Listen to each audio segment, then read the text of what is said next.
بسم اللہ الرحمن الرحیم اللہم افتح علینا حکمتک وانشر علینا رحمتک یا ذو الجلال والاکرام۔ تو جی محترم طلبہ کرام، ہدایت النحو ہماری جاری الساری ہے۔ تو قسم اول جو ہم نے شروع کی تھی تو اس کی تقسیم کری جب ہوئی تو میں نے عرض کیا تھا کہ چوتھی فصل کے اندر 3 فصلیں ہم پڑھ چکے ہیں، تو چوتھی جو فصل ہے وہ منصرف اور غیر منصرف کے بارے میں ہوگی۔ تو بالکل آج انشاءاللہ ہم اس کو شروع کریں گے۔ تو یہ فصل تقریباً 15 صفحات پر مشتمل ہے، تو کوشش کریں گے اس کو 3 سبقوں کے اندر اس کو کلیئر کریں۔ تو جو پہلا سبق ہے ہمارا فصل اول آغاز سے فصل رابع تو اس کو ہم صفحہ 37 تک امت تانیث اس سے پہلے انشاءاللہ عزوجل کلیئر کریں گے۔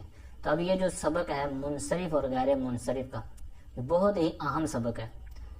بہت بندہ درجات کو پا لیتا ہے، یعنی چوتھے، 5ویں، 6، 7ویں، یہاں تک کہ بندہ فارغ بھی ہو جاتا ہے، لیکن بعض کا ایسے بھی آپ کو طلبہ نظر آئیں گے کہ ان کو غیر منصرف پر اتنا عبور نہیں حاصل ہوتا، مطلب ان کو پتہ نہیں زیادہ چلتا کہ اس کے اندر میں سامنے بندہ ایک مجھ سے پوچھ رہا ہے کہ غیر منصرف کیا ہوتا ہے، اس کے بارے میں مجھے معلومات دیں، تو وہ اس کو مطمئن نہیں کر پاتا۔ تو انشاءاللہ عزوجل اگر یہ 3 اسباق اور خصوصاً یہ جو فصل ہے اس کو وہ اگر تسلی سے کر لے گا کلیئر، تو پھر انشاءاللہ عزوجل ایک جو بنیادی چیزیں انشاءاللہ وہ کلیئر ہو جائیں گی۔ تو اب یہ جو ہدایت نام پڑھ رہے ہیں، پہلے بھی میں نے عرض کیا کہ یہ ایک ہم اردو سے جو ہمارے ہاں کتابیں پڑھائی جاتی ہیں ابتدائی درجات کے اندر، تو ان سے مطلب ہٹ کر ہم یہ پہلی کتاب ہے ہماری جو نحو کی ہے اور عربی کے اندر ہے، تو اس کو انشاءاللہ ایک سادہ انداز میں پڑھیں گے اور کچھ نہ کچھ چیزیں ساتھ میں ایڈ کریں گے جو اضافی ہوں گی اس جو کتاب حل کرنے کے دوران۔ لیکن جو اس سے آگے کافیہ، جامی وغیرہ جو بکس ہیں، تو وہ فن کی جو بڑی کتابیں ہیں تو ان کے اندر پھر ان پر بحث ہوگی، پھر چھوٹی چھوٹی چیزوں پر بحث ہوگی، ہر لفظ پر کئی انداز میں پھر اعتراضات، سوالات وغیرہ ہوتے ہیں، تو انشاءاللہ جب بڑی کتابیں پڑھیں گے تو ان میں حاصل کریں گے۔ تو بہرحال جو فوکس ہمارا ہوگا اس کتاب میں وہ مین جو قواعد ہیں، مین جو بحث کی گئی ہے، جو مین چیزیں ہیں، تو ان پر ہی نظر رکھیں گے۔ تو آئیے سبق کی طرف۔ فصل کہتے ہیں یہ جو فصل ہے، الاسم المعرب على نوعین منصرف وهو ما ليس فيه سببان او واحد يقوم مقامهما من الاسباب التسعة كزيد ويسمى الاسم المتمكن۔ کہتے ہیں کہ یہ جو فصل ہے تو اسم معرب، جیسا کہ آپ کو پہلے پتا ہے کہ اسم معرب کے حوالے سے ہم پیچھے سے بات لے کر چلے آ رہے ہیں، پیچھے پھر ہم نے اعراب وغیرہ کی قسمیں بھی پڑھی۔ تو کہتے ہیں اسم معرب کی 2 قسمیں ہیں، یعنی کوئی بھی اسم ہے تو اس کی 2 ہی قسمیں ہوں گی، یا تو وہ معرب ہوگا، ہے تو معرب بھی، لیکن اس کی 2 قسمیں ہیں، منصرف ہوگا یا غیر منصرف ہوگا۔ تو اس کے حوالے سے جو آگے اس کی تفصیل دے رہے ہیں کہ منصرف ہے تو یہ کیا چیز ہوتا ہے، تو چونکہ ایک نیا لفظ تھا ہمارے لیے تو اس کے آگے باقاعدہ تعریف ہمارے سامنے رکھ رہے ہیں کہ وَهُوَ مَا لَيْسَ فِيهِ سَبَبَانِ أَوْ وَاحِدٌ يَقُومُ مَقَامَهُمَا مِنَ الْأَسْبَابِ التِّسْعَةِ۔ کہتے ہیں منصرف وہ ہے کہ جس میں نہ ہو، وَهُوَ مَا لَيْسَ فِيهِ، جس میں نہ ہو، کون نہ ہو؟ 2 سبب ان کی تثنیہ، 2 سببانی او واحد، یعنی 2 سبب نہ ہو اس کے اندر، یا 2 نہیں ہے بلکہ 1 ہے، تو پھر کہتے ہیں 2 بھی نہ ہو اور 1 بھی نہ ہو۔ ایک کون سا کہتے ہیں؟ جو 2 کے قائم مقام ہو۔ کس میں سے؟ اسباب 9 میں سے، یعنی 9 اسباب ہیں۔ اب 9 کیا ہیں یہ اگلے صفحے پر آ رہے ہیں۔ تو 9 اسباب میں سے یا تو 1 ہو جو 2 کے قائم مقام ہو۔ اب یہ ہم نے اپنی مرضی سے نہیں قائم مقام بنانا، اس کی بھی ڈیٹیل آگے انشاءاللہ عزوجل اس فصل میں آئے گی۔ تو ایک جو سبب ہے 2 کے قائم مقام، یہ بھی بحث آگے آئے گی، 9 اسباب کی ڈیٹیل آگے آئے گی، ٹھیک ہے۔ تو یہ آپ نے پریشان نہیں ہونا، جو بھی آپ کے ذہن میں سوالات آ رہے ہیں انشاءاللہ آگے خود ہی جواب ملتے چلے جائیں گے۔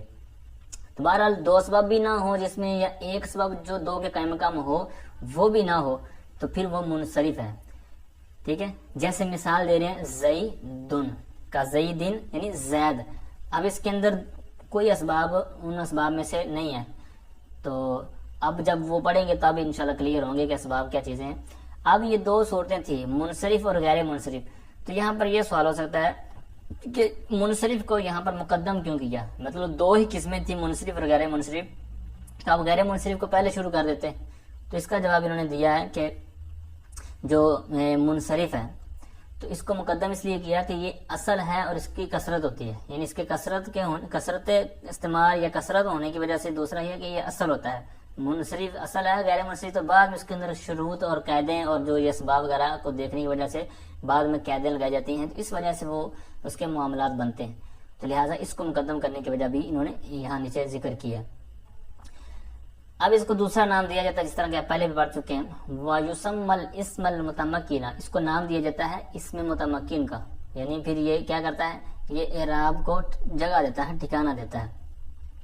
اب اس کا حکم کیا ہے، کہتے ہیں وَحُكْمُهُ أَن يَدْخُلَهُ الْحَرَكَاتُ، کہ اس کے اوپر حرکات، کون سی حرکات، الحرکات الثلاث مع التنوین، کہ اس پر یعنی جو اس میں معرب ہوگا تو اس کے اوپر تینوں حرکات داخل ہو سکتی ہیں، یعنی فتح بھی آ سکتا ہے، دمہ بھی آ سکتا ہے اور کسرہ بھی آ سکتا ہے، زبر زیر پیش سب.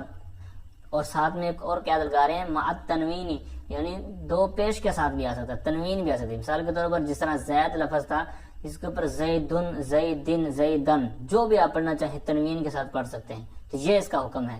اب جو غیر منصرف ہوگا اس کا حکم اس کے برعکس ہوگا، وہ اگلے صفحے پر آ رہا ہے. تو جیسے اس کی مثالیں دوبارہ دے رہے ہیں جو اوپر میں نے ابھی عرض کیا، جاءنی زیدن، یہاں پر فائل ہمیں چاہیے تھا تو وہ فائل پیش کے ساتھ آیا، ساتھ میں تنوین بھی ہے. اب یہاں پر تینوں مثالوں میں ہم نے تینوں حرکتیں بھی دینی ہیں، تنوین کے ساتھ دینی ہیں. وَرَأَيْتُ زَيْدًا، یہاں پر تنوین بھی ہے اور دو زبریں بھی ہیں، فتح کے ساتھ ہے.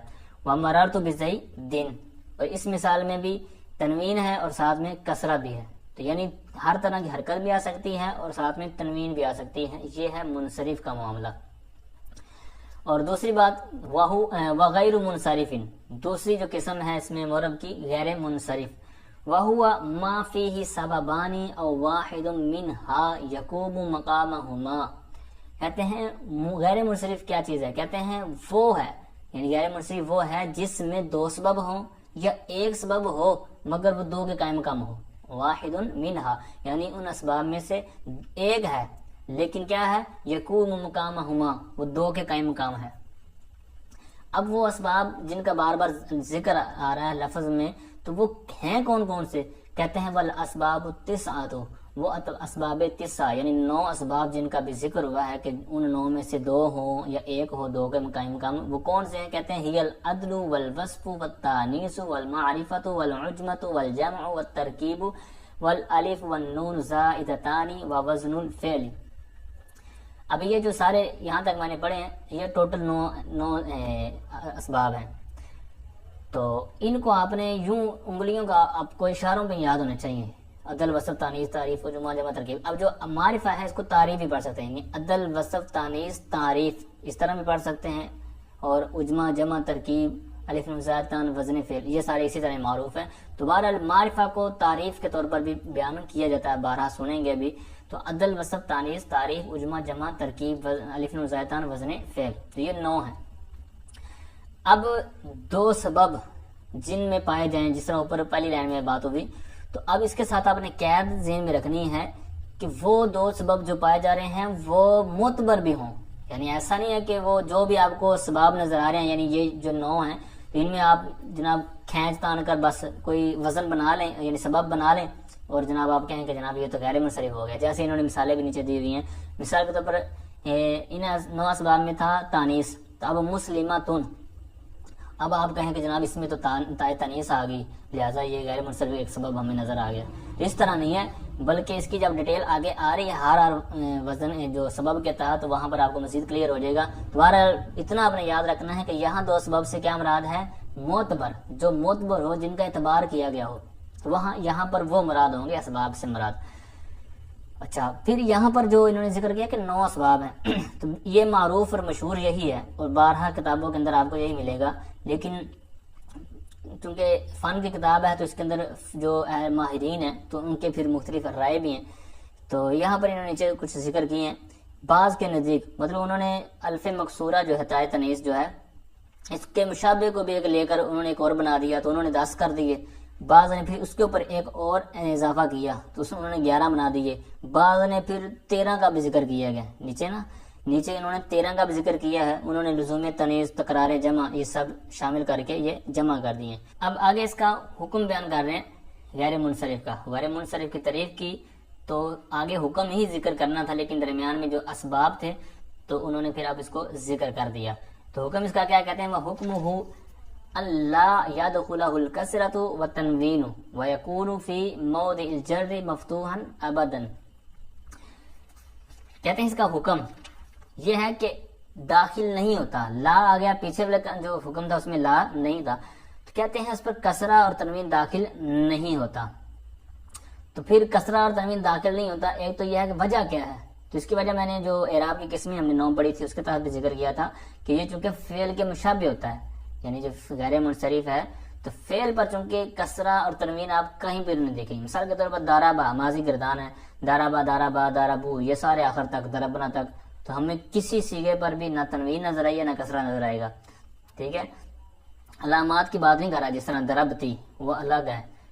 تو پھر تنوین اور اس طرح ماضی پر بھی نہیں آئے گا، مضارع پر نہیں آئے گا. اسی طرح کوئی بھی آپ فعل کی گردان لے لیں یا فعل کا صیغہ لے لیں تو فعل پر آپ کو تنوین کسرہ نظر نہیں آئے گا.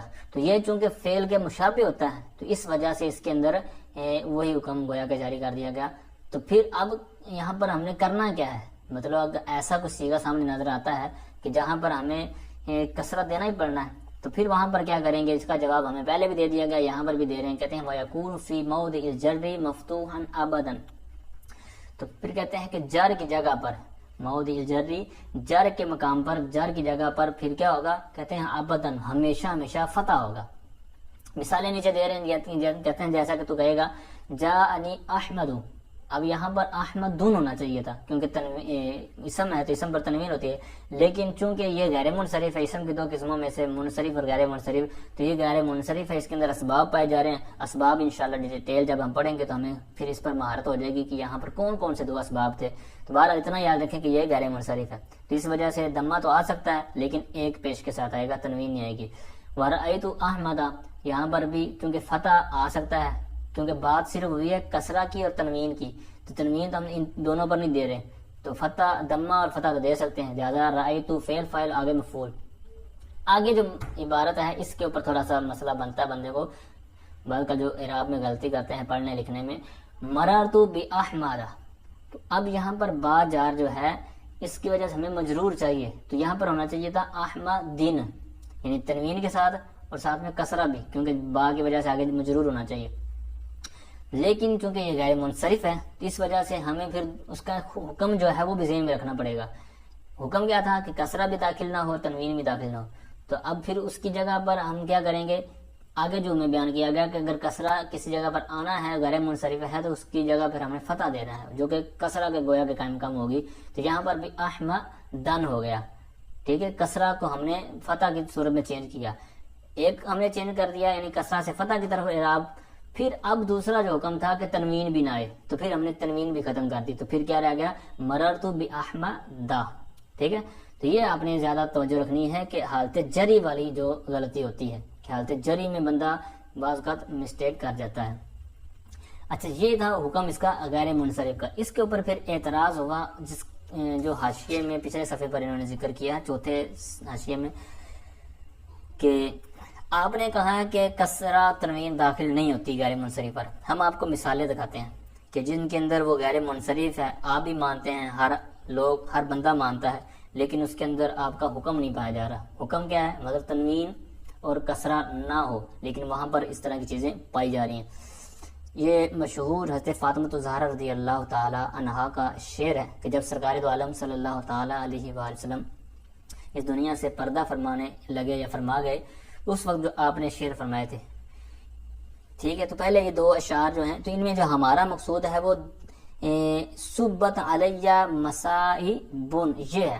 اب مصائبن یہاں پر یہ وزن ہے جس طرح مساجدو، ٹھیک ہے، مفاعلو کے وزن پر. اب یہ ہے وزن اس طرح آگے، جب میں نے جس طرح پہلے کہا نا کہ اسباب کی جب پوری ڈیٹیل آپ پڑھ جائیں گے تو ساری کلیئر ہو جائے گا. تو اب صرف آپ نے یہاں پر یہ یاد رکھنا ہے کہ یہاں پر ہونا یہ چاہیے تھا کہ یہ مصائبو اس طرح ہونا چاہیے تھا، تنوین نہیں ہونی چاہیے تھی، لیکن یہاں پر تنوین آ گئی ہے. یہ اعتراض کیا جو معترض نے، نیچے والا جو شعر ہے وہ امام شافعی کا قول ذکر کیا گیا حضرت امام اعظم ابو حنیفہ رضی اللہ تعالیٰ عنہ کی مدح میں، ان کی تعریف میں. تو اس کے اوپر ہمیں جو مذکور ہے ہمارے لیے یہ جو چیز ہے، کہتے ہیں اعد ذکر نعمان، یہاں پر نعمان نہ ہونا چاہیے تھا. ٹھیک ہے، تو یہاں پر بھی یہ تنوین بھی آ گئی ہے، اوپر سے کسرہ بھی آ ہے. یعنی پہلی جو اوپر والی مثال تھی 2 اشعار تھے، تو ان میں جو ہمارا تھا کہ وہ صرف تنوین آئی ہے، کسرہ تو تھا نہیں. دمہ تنوین کے ساتھ ہے، یعنی وہاں صرف تنوین والی خرابی ہے اور یہاں پر تنوین بھی ہے ساتھ میں کسرہ بھی ہے. اور آگے والا جو شعر ہے وہ حضرت علی رضی اللہ تعالی عنہ کا جو قول ہے وہ سرکار کی شان میں. تو اس سے ہمارا مقصود اگلی طرف ہے، اور اس کا بھی آخری حرف، آخری جو لفظ ہے بِأَحْمَدٍ. اب احمدین اسی صفحے پر ہمیں حالانکہ اوپر پڑا تھا اس کا اعراب کہ مررت بِأَحْمَدَ ہونا چاہیے تھا، یعنی پیچھے جر کی وجہ سے اس کو مجرور جو کرنا ہے وہ لفظاً ہمیں فتح کی صورت میں ہوگا اور ساتھ میں تنوین بھی نہیں آئے گی. تو یہاں پر دونوں خرابیاں ہیں، تنوین بھی آئی ہے، دوسرا کسرہ بھی آیا ہے. تو یہ ساری خرابیاں اور اعتراض کرنے والے نے پیش کی ہیں. دوسرا انہوں نے نیچے آپ دیکھ رہے ہوں گے قرآن پاک کی آیت بھی لکھی ہوئی ہے سلاسلن و اغلالن، یہ بھی اسی طرح کہ یہاں پر سلاسلہ ہونا چاہیے تھا، غلالہ ہونا چاہیے تھا. تو یہاں پر جو سلاسلہ پر جو اعتراض انہوں نے کیا کہ یہاں پر بھی تنوین ہے، تو یہ کیوں ہے؟ تو پھر اس کا جو جواب آگے بھی پڑھیں گے کہ اس کی مناسبت سے ہے. تو بہرحال یہ اعتراض جو ہوئے تو ان کے جواب انہوں نے نیچے بیان کیے ہیں. کہتے ہیں ضرورت کی وجہ سے یجوز صرفہ للضرورتی، ان کا جو منصرف پڑھا گیا نا سب کو، تو یہ گویا کہ نقلی ہے، جیلی ہے، اصل میں تو غیر منصرف تھا لیکن اس کا ضرورت کی وجہ سے اس کو منصرف پڑھ دیا گیا. اب ضرورت کیسی ہوتی ہے؟ یا تو ضرورت شرعی کی وجہ سے ہوتی ہے، ٹھیک ہے. اسی طرح زحاف یہ بھی علم عروض کی ایک اصطلاح ہے. پھر رعایت کافیہ یعنی آخری حرف، جس طرح جو ابھی اوپر والا شعر پڑھا نا من یسمى بأحمدin، تو یہ کافیہ کی رعایت کرتے ہیں، یعنی پیچھے یوں ہی چلتی آ رہی تھی پوری نظم جو بھی اشعار تھے تو اس کی رعایت کرتے ہوئے. پہلی جو قسم تھی وہ ضرورت تھی، دوسری قسم او سے عطف کر رہے ہیں یا پھر تناسب یعنی مناسبت کی وجہ سے ہوگا. یعنی اغلالن پر تنوین تھی تو اسی مناسبت سلاسی لان پر کر دیا، تو یہ ایک مناسبت ہوتی ہے. تو یہ ساری جو اعتراضات کی ہے تو انہوں نے کہا کہ یہ ضرورت کی وجہ سے اور مناسبت کی وجہ سے یہ ہو سکتا ہے. پھر آگے وعلم سے ایک ہمیں قاعدہ گویا کہ بیان کر رہے ہیں کہ ضرورت جہاں پر ہوگی نا تو وہاں پر غیر منصرف کو جو منصرف کرنا تو یہ واجب ہو جاتا ہے، اور جہاں پر تناسب ہوگا مناسبت والی صورت ہوگی تو وہاں پر جائز رہے گا، وہاں پر واجب نہیں ہوگا. اور یہ بھی یاد رکھیے کہ یہ جو واجب اور جائز ہونا تو یہ جس طرح حلال حرام کے معاملات ہیں یا فقہ کے اندر ہوتا ہے نا کہ یہ واجب ہو گیا یا جائز ہو گیا، یہ اس طرح کے معاملات نہیں ہوتے. ٹھیک ہے، تو یہاں پر یہ جو ہے یہ ماہرین اس فن کے جو ماہرین ہیں ان کے نزدیک یہ اصطلاحیں ہیں جائز ہونا، واجب ہونا، حرام ہونا. حرام کا تو لفظ آپ نہیں سنیں گے، کبھی سن بھی لیں تو بہرحال یہ ان کے تحت ہوتا ہے ان کے نزدیک. ٹھیک ہے، تو اب یہ سارے یہاں تک ہم نے اس میں منصرف اور غیر منصرف کے تحت جو چیزیں تھی وہ پڑھ لی. اب جو انہوں نے اسباب بیان کی نا تو اب یہاں سے اس کی ڈیٹیل میں شروع ہو رہے ہیں. کہتے ہیں امل عدل، یہاں جس طرح ہم نے پہلے پڑھا نا عدل وصف تانیث، تو جو شروع میں عدل تھا تو اس کو پہلے لے کے آئے. اب عدل کو ہی پہلے کیوں لے کے آئے؟ تو چونکہ اس کے اندر شرطیں نہیں ہوتی، قیدیں نہیں ہوتی. جس طرح مثال کے طور پر تانیث آئے گا اور اسی طرح وصف آگے آئے گا تو وہ مطلب وصف ہے تو وصف کے لیے پھر قید لگا دیں گے کہ وہ جب اس کو بنایا گیا تھا تو وہ وضعی طور پر یعنی اصلی طور پر ہی اسی طرح ہو، وصف ہو. بہرحال اس کے اندر کوئی شرط نہیں ہوتی، مطلب بغیر شرط کے ہی یہ عدل جو کام کرتا ہے یہ سبب بنتا ہے یا معتبر ہوتا ہے. تو اس لیے کہتے ہیں کہ یہاں پر ہم نے اس کو مقدم کر دیا. اچھا، تو عدل کے ساتھ میں آگے تعریف بھی کر رہے ہیں فاہوا سے. تو اس کی تعریف صرف آپ دیکھیں گے بقیہ جو 8 اسباب رہ جائیں گے ان کی کسی کی بھی تعریف نہیں کریں گے. کیوں نہیں کریں گے؟ کیونکہ وصف ہے تو اس کو بھی ہمیں پتا ہوتا ہے کہ وصف کسے کہتے ہیں. جو تانیث ہے اس کا بھی ہمیں پتا ہوتا ہے. تعریف یعنی معرفہ ہونا اس کا بھی ہمیں پتا ہوتا ہے. تو یہ صرف عدل جو لفظ تھا یہ نیا آیا تھا ہمارے سامنے، اس وجہ سے یہاں پر اس کی گویا کہ تعریف باقاعدہ کر رہے ہیں تاکہ کوئی پریشانی رہ نہ جائے. تو کہتے ہیں بہرحال عدل کہتے ہیں فاہوا تغیر اللفظ من صیغته الاصلیۃ الی صیغۃ اخرى تحقیقا او تقدیرا. کہتے ہیں عدل لفظ کا صیغہ اصلی سے دوسرے صیغہ کی طرف پھرنا یا بدلنا. یعنی ایک صیغہ ہے، صیغہ شکل کو کہتے ہیں نا، جس طرح دارابا صیغہ ہے تو یہ بھی گویا کہ ہمارے سامنے ایک شکل ہے. تو ایک صیغہ اصلیہ کا یعنی ایک اصل شکل ہمارے پاس، تو اس لفظ کا اس اسم کا دوسری شکل میں جو چینج ہو جانا، تبدیل ہو جانا، تو وہ جو تبدیلی ہے ایک صیغے سے دوسری صیغے کی طرف، تو اس کو بولتے ہیں عدل۔ اب اس کی پھر آگے اس کی دو قسمیں انہوں نے بیان کر دی کہ یا تو وہ تحقیقی طور پر ہوگا یعنی حقیقی طور پر، یا تقدیری طور پر ہوگا۔ اب یہ بھی دو اصطلاحیں ہیں، اس کی بھی میں ڈیٹیل عرض کرتا ہوں۔ تو پہلے اس کی ایک مثال سمجھیں کہ جیسے تحقیقاً کے طور پر آپ لے لیں مثلث سلاسو، اسی صفحے پر آخر میں آپ دیکھ رہے ہوں گے سلاسو، اور تقدیراً یہ دائیں طرف آپ دیکھ رہے ہوں گے عمر اور زفر، یہ دونوں کی مثالیں ہیں۔ تو تحقیقاً پہلے عدل کی تو تعریف آپ کو سمجھ میں آ گئی ہوگی کہ ایک صیغہ اصلی اس کا دوسرے صیغے کی طرف تبدیلی، بدل جانا، تغیر ہونا، تو اس کو بولتے ہیں عدل۔ اب اس کے اوپر دو تین قاعدے آپ ذہن میں رکھ لیں گے تو آپ کو جو بھی اس کے اوپر کوئی اعتراض کر سکتا تھا آپ کی تعریف پر، وہ پھر اعتراض ختم ہو جائیں گے۔ ایک تو آپ نے ذہن میں رکھنا ہے کہ جو تبدیلی ہونی ہے نا، وہ صرف کا کوئی قاعدہ لگنے کی وجہ سے نہ ہوئی ہو، جس طرح مثال کے طور کالا یا کولو، تو اس کے اندر چینجنگ ہوتی ہے لیکن یہ قاعدے کے تحت ہوتی ہے، تو اس لیے یہاں پر یہ مراد نہیں ہوگا۔ اسی طرح ایک قید اس کے اندر لگانی ہے، اپنے مادہ اور معنی باقی ہو، یعنی چینجنگ تو کر دی ہے ہم نے، ایک شکل سے دوسری شکل بنا دی ہے، لیکن اس کے اندر مادہ بھی باقی ہو، شکل بھی، یعنی مادہ مطلب فاعل لام کلمہ ہے، جو معنی ہے وہ بھی باقی ہو۔ تو یہ تین قیدیں آپ ذہن میں رکھیں گے تو پھر کوئی اعتراض کرے گا بھی آپ کی تعریف پر، تو ان قیدوں کی وجہ سے وہ اعتراض رفع ہو جائے گا۔ پھر ان پر جو مثالیں ہیں، جو تین قیدوں کے تحت یہ حاشیے میں انہوں نے دی ہوئی ہیں، وہاں دیکھ لیجئے گا۔ تو بہرحال تحقیقاً اور تقدیراً، یعنی ایک شکل سے دوسری شکل کی طرف جو بنی ہے، تبدیلی ہوئی ہے، تو وہ تحقیقی طور پر ہوگی یا تقدیری طور پر ہوگی، تو اس کی آپ نے ڈیٹیل سنی ہے۔ تحقیقی طور پر اب یوں سمجھیں کہ ایک لفظ ہے، اہل عرب اس کو غیر منصرف پڑھتے ہیں، اہل عرب اس کو غیر منصرف پڑھتے ہیں، تو جب اس پر غور کیا گیا کہ یہ اسباب میں سے کس سبب سے غیر منصرف پڑھتے ہیں، تو پھر ایک سبب تو ہمیں نظر آ گیا، مثال کے طور پر عمر ہوا ہے، تو اس کے اندر ایک سبب ہمیں نظر آ گیا کہ یہاں پر علم ہے، علم ایک سبب نظر آ گیا۔ پھر غور کیا کہ عدل، وصف، تانیث، تعریف، مجمع، جمع، ترکیب، یہ سارے ہم نے غور کیا، بار بار غور کیا کہ صرف ہمارے پاس علم تو ہے، لیکن ان بقیہ 8 میں سے کون سا ہو سکتا ہے۔ جب کافی زیادہ غور کرتے رہے تو ہمیں جب کوئی نظر نہ آیا تو ہم نے پھر اس کو عدل بنا دیا، کیوں کہ غیر منصرف ہے، دوسرا کوئی سبب بھی نہیں پایا جا رہا، تو پھر یہاں پر ہم نے بنا لیا عدل کو۔ تو عدل کو جب بنا لیا تو پھر ہمیں اس پر ضرورت پیش آئی کہ عدل بنایا ہے، اس پر میں ہماری کیا دلیل ہے کہ اس کو میں نے عدل بنا دیا۔ تو یہاں پر پھر یہ ہے کہ یا تو پھر اس کے عدل یعنی جس سے بنایا گیا ہے، عدل جس سے، یعنی وہ معدول عنہ، یعنی اس کا جو معدول عنہ ہے جس سے اس کو بنایا گیا ہے، اس پر آپ کے پاس کوئی دلیل ہے یا نہیں۔ اگر دلیل نہ ہو، مطلب کوئی ایسے فرضی بس ایسے پکڑائے یعنی کہ ہم نے کچھ بنا دیا ہو، تو ہوگا تقدیری، دوسری صورت۔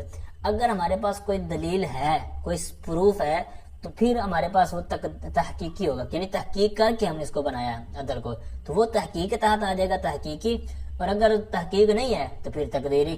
جیسے مثال کے طور پر عمر اور زفر، تو یہ جو مثالیں ہیں، تو جب اہل عرب اس کو غیر منصرف پڑھتے آئے ہیں، لیکن اس کے اوپر ہمارے پاس علم کے بعد کوئی چیز جب نہ نظر آئی، تو پھر ہم نے اس کو کیا بنا لیا کہ ہم نے کہا کہ یہاں پر عدل ہے۔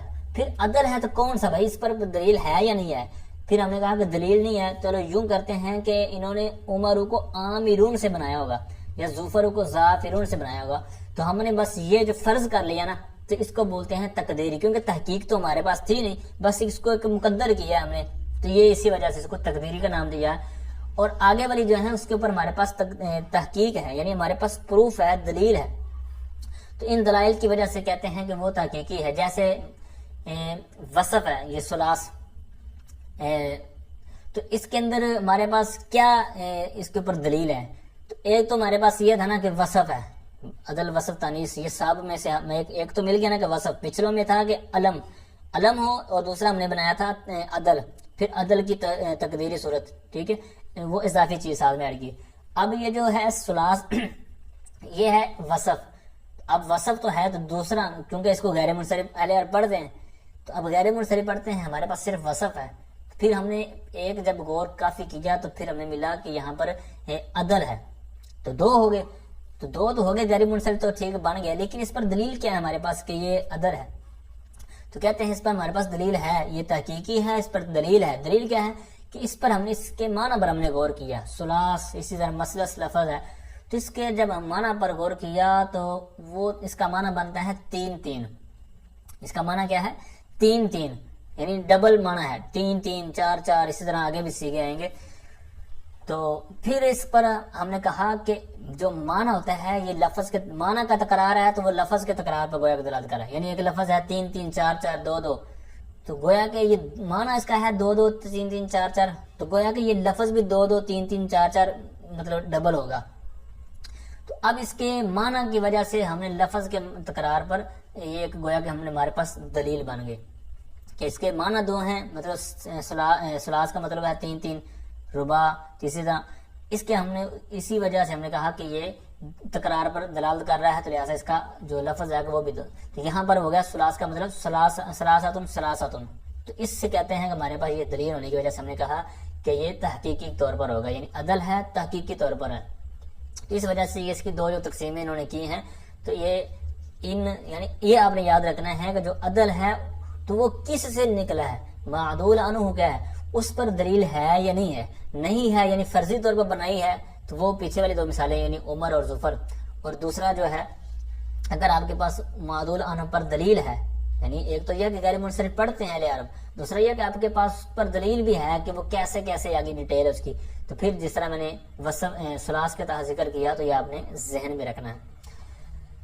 اب آئیے دوبارہ اوپر والی لائن میں، کہتے ہیں ولا یجتمع، پیچھے تو کلیئر ہو گیا نا کہ عدل کی تعریف اور تحقیقی اور تقدیری کسے کہتے ہیں، یعنی عدل تحقیقی، عدل تقدیری۔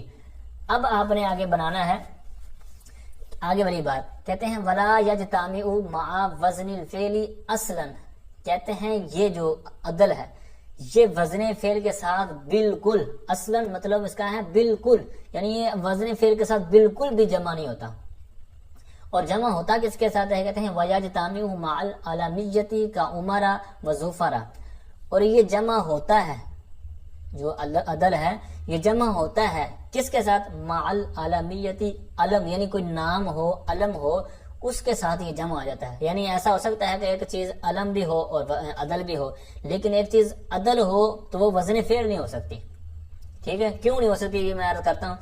اب جیسے کہتے ہیں کا عمرہ و ظفرہ، اب آپ نے غیر منصرف ہے چونکہ یہ، تو اس پر آپ نے جو غیر منصرف کا پچھلے صفحے پر اعراب پڑھا ہے وہ بھی آپ نے یہاں پر رکھنا ہے، کیونکہ کاف حرف جر ہے تو اس وجہ سے آگے مجرور ہونا چاہیے تھا، لیکن اس کو ہم نے کیا پڑھنا ہے، کسرہ بھی نہیں دینا، تنوین بھی نہیں دینی، تو یہاں پر ہم نے وہی کیا، تو پھر کسرہ کی جگہ پر ہم نے فتح کہا تھا تو وہی ہم نے یہاں پر اعراب بھی دے دیا کا عمرہ و ظفرہ۔ اسی طرح آگے جتنی بھی غیر منصرف کی مثالیں آئیں گی ان پر آپ نے یہ توجہ رکھنی ہے، جیسے ثلاثہ، یہاں پر ثلاثی یا ثلاثین نہیں پڑھیں گے کیونکہ یہ غیر منصرف ہے، جس طرح جس کی ڈیٹیل آپ نے سن لی، تو یہاں پر کا ثلاثی یا ثلاثین نہیں پڑھیں گے۔ اب آئیے اوپر، کہتے ہیں ولا یجتمع مع وزن الفعل اصلا، کہ یہ جو عدل ہے یہ وزن فعل کے ساتھ بالکل بھی جمع نہیں ہوتا۔ اب اس پر کیا دلیل ہے، کیا وجہ ہے کہ یہاں پر مطلب جو آپ کے سامنے عدل ہے لیکن وہ وزن فعل نہیں ہو سکتا، تو اس کی وجہ یہ کہہ رہے ہیں کہ اس کے نیچے انہوں نے اوزان بیان کیے ہیں، یعنی عدل کے 6 اوزان ہیں، تو اس وزن پر کوئی بھی وزن فعل نہیں ہے، اگر ہوتا تو ہم کہہ سکتے تھے کہ اس وزن پر اگر آئیں تو چلو ٹھیک ہے، یہ آپس میں مکس ہو سکتے ہیں، یعنی وہ وزن فعل بھی ہو سکتا ہے اور عدل بھی ہو سکتا ہے، لیکن چونکہ عدل کے اوزان ہی 6 ہیں، ان میں سے کسی وزن پر بھی وزن فعل کا ہے نہیں، تو لہٰذا ہم نے یہ واضح طور پر کہہ دیا کہ اس کے ساتھ یہ جمع نہیں ہوتا، کیونکہ ہمارے پاس دلیل ہے کہ 6 اوزان ہی اس کے کلیئر ہے، تو وہ کون سے آپ کے سامنے ہیں، فعال، ثلاث، مفعل، مثلث، فعال، عمر، فعل، امسی، فعال، سحر، فعال، کتاب۔ اب یہ ہیں تو یہاں پر کہتے ہیں کہ یہ 6 اوزان یہ عدل کے ہیں، اگر ان میں سے اسی وزن پر کسی نہ کسی طرح اگر آتا ہوتا فعل کا وزن تو ہم کہہ سکتے تھے کہ بھائی اس وزن پر تو یہ برابری ہو سکتی ہے وغیرہ، لیکن یہاں پر برابری ہے ہی نہیں، وہ اس کے الگ وزن ہے، اس کے الگ وزن ہے، تو اس لیے ہم نے کہہ دیا کہ یہ اس کے ساتھ جمع نہیں ہوتا بالکل بھی۔ اب یہاں جو اصلاً ہے تو یہ آپ نے معنی پر بھی غور کیا ہوگا کہ یہ تاکید پیدا کرا، یعنی وزن جو عدل ہے یہ وزن فعل کے ساتھ جمع نہیں ہوتا بالکل بھی، تو یہ تاکید پیدا ہوئی نا، تو یہی کہتے ہیں کہ یہ ظرفیت کی بنا پر منصوب ہوتا ہے اور مقام نفی میں، تو چونکہ یہ ولا، یہ آگے بات جو ہو رہی ہے ساری یہ نفی کے مقام پر ہے، تو مقام نفی میں یہ تاکید کے لیے استعمال ہوتا ہے. ٹھیک ہے. اچھا اب آئیے کہ جمع کس کے ساتھ ہوتا ہے. کہتے ہیں وَيَجْتَمِعُ مَعَ الْعَالَمِيَّةِ، یہ علم کے ساتھ جمع ہو سکتا ہے، یعنی ایک آپ کے سامنے لفظ ہو، وہ عدل بھی ہو سکتا ہے تو اس کے اندر علم بھی ہو سکتا ہے، یعنی ممکن ہے کہ وہ دو یہ چیزیں جمع ہو جائیں، یعنی دو سبب یہ آپس میں جمع ہو سکتے ہیں. جیسے عمر، ظفر، امام ظفر تو مشہور ہیں جو معروف لفظ ہم پڑھتے ہیں جو فقہ کی کتابوں میں، تو اسی طرح عمر، تو اب یہ علم ہے اور ساتھ میں یہ جو آپ نے اس کی عدل تقدیری کے تحت پڑھ لیا، تو اس طرح یہ دونوں جمع ہو سکتے ہیں. اور کس کے ساتھ جمع ہو سکتا ہے، اس کا اسی پر عطف کر رہے ہیں، کہتے ہیں اور یہ جمع ہوتا ہے یعنی عدل جمع ہوتا ہے وصف کے ساتھ. کیسے؟ کہتے ہیں جیسے سلاس و مسلس کا سلاسہ و مسلسہ و اخرا و جمعہ. اب یہ جو مثالیں ہیں تو ایک تو ان کے اندر وصف ہے، یہ سارے وصف کی مثالیں ہیں اور تحقیقی کی مثالیں ہیں. یہ 4 مثالیں اس کی ہیں اور 2 مثالیں عمر اور ظفر یہ تقدیری کی مثالیں تھیں. اب ان کے اندر وصف کیا ہے اور دوسرا عدل کیا ہے. تو عدل تو آپ نے سن لیا کہ جو ہم نے کہا کہ سلاستن یہ مطلب معنی کا تکرار اور لفظ کا تکرار، تو اس کے اندر عدل بھی ہو گیا اور دوسرا وصف بھی ہو گیا کہ یہ 3 اور اسی طرح چیزوں پر دلالت کرتے ہیں. ٹھیک ہے. تو یہ اس کے اندر جمع ہو سکتے ہیں، اس کے اندر کوئی خرابی والا مسئلہ نہیں ہے. پھر آگے آئیے دوسرا جو سبب ہے، تو کہتے ہیں کہ امل وصف فلا یجتمع مع العالمیۃ اصلا وشرطه ان يكون وصفا في اصل الوضع فاسود وارقم غیر منصرف وان صار اسمین للحیۃ. کہتے ہیں کہ بہرحال جو وصف ہے یہ جمع نہیں ہوتا علمیت کے ساتھ بالکل بھی، یعنی جس طرح میں نے پہلے عرض کیا نا کہ صرف عدل کی تعریف انہوں نے کی ہے، آگے والے جو اسباب ہیں ان کی تعریف نہیں کریں گے، ڈائریکٹ ان کی شرطوں وغیرہ کا بیان ہوگا. تو بالکل یہاں پر وصف کا ہمیں پتہ ہے کہ یہ مبہم ذات پر دلالت کرنے والی ہوتی ہے. ٹھیک ہے. تو یہاں وہی اسی معنی میں ہوگا کہ اسم کسی ایسی ذات پر مبہم پر دلالت کرنے والا ہونا جس میں کسی وصفی معنی کا لحاظ ہو. مثلا اسود ہے، اسی طرح ایک اور انہوں نے مثال دی ارکم. تو ان کے اندر جو معنی ہے تو اسی وصفی معنی کا لحاظ یہاں پر کیا جا رہا ہے. تو یہاں پر وصف سے وہ مراد ہے وصف، ورنہ وصف کئی طرح کے ہوتے ہیں، یعنی صفت جو ہے وہ کسی طرح کئی طرح کی ہوتی ہے. تو یہاں پر سب مراد نہیں ہوں گے بلکہ یہاں پر جو میں نے عرض کیا وہی مراد ہوگا. تو شرط اس کی آگے بیان کر رہے ہیں. ایک تو انہوں نے یہ بیان کر دیا نا کہ یہ وصف جو ہے جمع نہیں ہو سکتا علم کے ساتھ. بھائی یہ اس کی کیا آپ کے پاس دلیل ہے یا کیا وجہ ہے، کیا ریزن ہے؟ تو اس کی انہوں نے وجہ یہاں پر بیان کی ہے کہ مطلب ان کے نام سے ظاہر ہے، جس طرح میں نے ابھی تعریف کی نا وصف کی کہ ذات مبہم پر دلالت کرنے والا ہوتا ہے. تو جو علم ہوتا ہے تو آپ کو پتا ہے وہ معین ذات پر دلالت کرنے والا ہوتا ہے. تو یہ آپس میں اگر جمع ہو جائیں تو یہ خرابی لازم آنی تھی کہ ایک چیز مطلب گویا کہ ایک بندہ کہہ رہا ہے کہ تو کالا ہے، دوسرا کہہ رہا ہے تو چٹا ہے، تو یہ گویا کہ تضاد لازم آ رہا ہے. اسی طرح یہاں پر ہے کہ ایک چیز ذات معینہ پر دلالت کر رہی ہے اور ایک چیز ذات مبہمہ پر دلالت کر رہی ہے، تو یہ آپس میں عکس ہے، تضاد ہے، اپوزٹ ہیں. تو لہٰذا اس وجہ سے یہاں پر ایک قید بیان کر دی کہ یہ آپس میں جمع بالکل بھی نہیں ہو سکتے. پھر شرط کیا ہے، وصف کیسا ہونا چاہیے کیسا نہیں ہونا چاہیے، جس طرح میں نے عرض کیا. کہتے ہیں شرط یہ ہے کہ ان یکون وصفا فی اصل الوضع، یعنی وہ جو وصف جس کو آپ سبب بنا رہے ہیں کہتے ہیں وہ اصل وضع میں وصف ہو، یعنی بعد میں وہ چینجنگ ہو. یعنی اب ایک چیز ہے کہ وہ وصف نہیں ہے لیکن جب اس کو بنایا گیا تھا تب وہ وصف کے طور پر تھا، اب اگرچہ کوئی اور چیز بن گیا ہو تو مراد وہ ہوگی جب اس کو پیدا کیا گیا، یعنی جب اس کو بنایا گیا تھا تب اس کی کیا کنڈیشن تھی وہ مراد ہوگی. جیسے اسود اور ارکم، یہ سانپوں کے 2 نام ہیں. اسود یہ کالے سانپ کو کہتے ہیں، ارکم یہ ڈبا چت کبرا جس کو کہتے ہیں، تو یہ چت کبرے سانپ کو کہتے ہیں. اب یہ 2 سانپوں کے نام ہیں لیکن یہ غیر منصرف ہیں. بھائی کیوں؟ یہ وجہ جو اصل وجہ اوپر آپ دیکھ رہے ہیں، کیونکہ کہتے ہیں وَإِن سَارَ اسْمَيْنِ لِلْحَيَّةِ، اگرچہ یہ سانپوں کے نام ہیں، 2 سانپوں کے نام ہو گئے ہیں، لیکن کہتے ہیں لِإِصَالَتِهِمَا فِي الْوَصْفِيَّةِ، وصف میں ان کے اصل ہونے کی وجہ سے، یعنی یہ اسود اور ارکم یہ اصل میں سیاہی اور یہ اس طرح کے دھاری دار کے لیے استعمال ہوئے، وضع ہوئے. تو چونکہ یہ اصل میں یہ وصف کے لیے تھے، اب اگرچہ نام پڑ گئے ہیں، علم ہو گئے ہیں، لیکن مراد ان کی وہی ہم لیں گے اور معتبر وہی ہوگا کہ جو اس کا وضعی طور پر تھا، اور وہ کیا تھا؟ وصف. تو لہٰذا یہ جو غیر منصرف ہم نے اس کو بنایا ہے تو اس کے اندر کوئی وجہ خرابی نہیں ہے. آگے اس کی ایک مثال دے رہے ہیں کہ جو اس مثال کے عکس ہو، یعنی یہاں پر اصالت ہی کا ہے، وہاں پر یہ صورت نہیں ہے. وَأَرْبَعٌ فِي مَرَرْتُ بِنِسْبَةٍ أَرْبَعٍ مُنْصَرِفٌ، کہتے ہیں کہ یہ مررت بنسبت اربعین، یہاں پر جو مثال ہے اس مثال میں جو اربعون لفظ ہے کہتے ہیں یہ منصرف ہے، حالانکہ یہ صفت مر رہی ہے. یعنی مررت بنسبت اربعین، نسبت موصوف اربعین یہ صفت ہے، تو یہاں پر یعنی صفت بن رہی ہے، وصف تو ہو رہا ہے، لیکن چونکہ اس کے اندر خرابی ہے. کون سی خرابی؟ وہی خرابی جو ہم نے شرط لگائی.